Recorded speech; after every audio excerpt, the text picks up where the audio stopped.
A war that lasted 20 years, a superpower that, even with 32 allied nations, couldn't defeat a small yet determined resistance.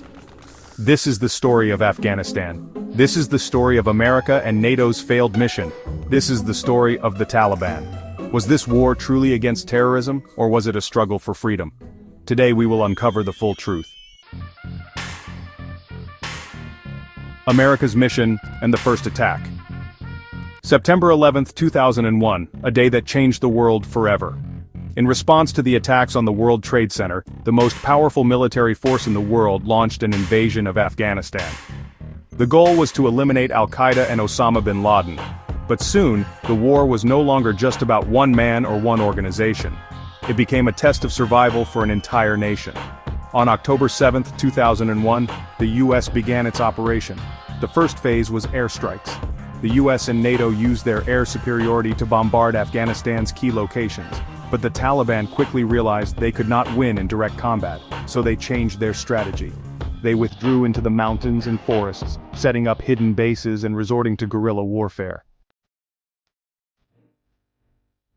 When America sent ground troops. On November 19, 2001, the U.S. deployed its first ground troops in Afghanistan. Initially, only 1,300 American soldiers were sent, but this number kept increasing. By 2002, it reached 10,000, and by 2010, it exceeded 100,000. Despite this overwhelming force, the Taliban remained undefeated.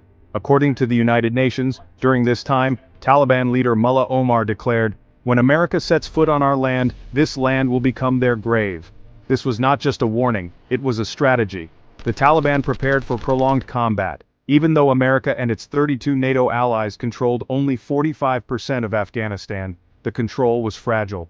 In the regions America occupied, the Taliban still carried out attacks, proving that true dominance was beyond reach. From 2001 to 2021, the U.S. tried everything to maintain control over Afghanistan. Thousands of airstrikes were launched, but the real victims of this war were not just the Taliban.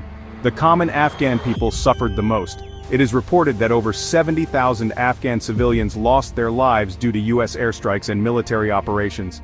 These were ordinary people, not members of the Taliban or supporters of the U.S., just innocent civilians caught in the crossfire. The reality of America's war.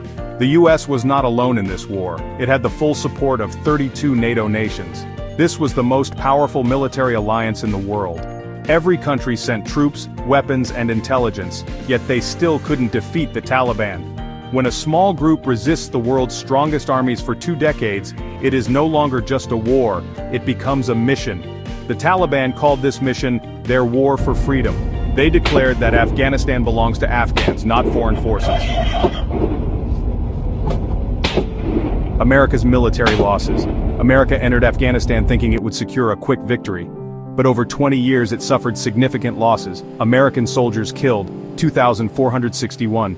NATO soldiers killed, over 3,500. Afghan National Army losses, 66,000 Afghan soldiers trained by the U.S. lost their lives. Financial cost to the U.S. The war cost the U.S. an estimated $2.3 trillion, yet it failed to achieve victory. The U.S. tried different strategies under different leaders, but every effort ended in failure. In 2001, George W. Bush launched the war, but failed to eliminate the Taliban. In 2009, Barack Obama increased troop numbers to over 100,000, yet the Taliban remained strong. In 2020, Donald Trump negotiated a withdrawal agreement. Finally, in 2021, Joe Biden oversaw the complete withdrawal of U.S. forces. We are currently on a pace to finish by August the 31st. Each of these leaders came with the intent to win, but all of them left Afghanistan in failure. By 2021, the U.S. and NATO realized that Afghanistan could never truly be conquered. The Taliban had only grown stronger each year. In August 2021, without any major battle, the Taliban took over Kabul and seized complete control of the country. 20 years of war, thousands of American soldiers lost, trillions of dollars spent, and in the end, the U.S. was forced to leave Afghanistan, just as the Soviet Union did in the 1980s.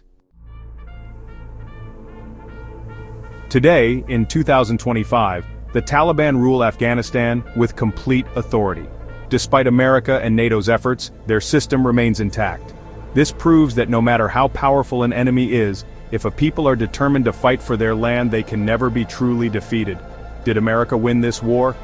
If we look at the facts, there is only one answer: no. America did not win this war. Despite 20 years of effort, trillions of dollars, and thousands of soldiers' lives, America was ultimately forced to leave. Now the question remains: did the Taliban truly achieve freedom? Was this really a victory for Afghanistan, or just the start of a new rule? History will decide. But one fact is clear: the world's greatest military powers united against the Taliban, yet they failed to defeat them. The Taliban's resilience and strategy outlasted the might of the West. America came to change Afghanistan, but in the end, Afghanistan changed America.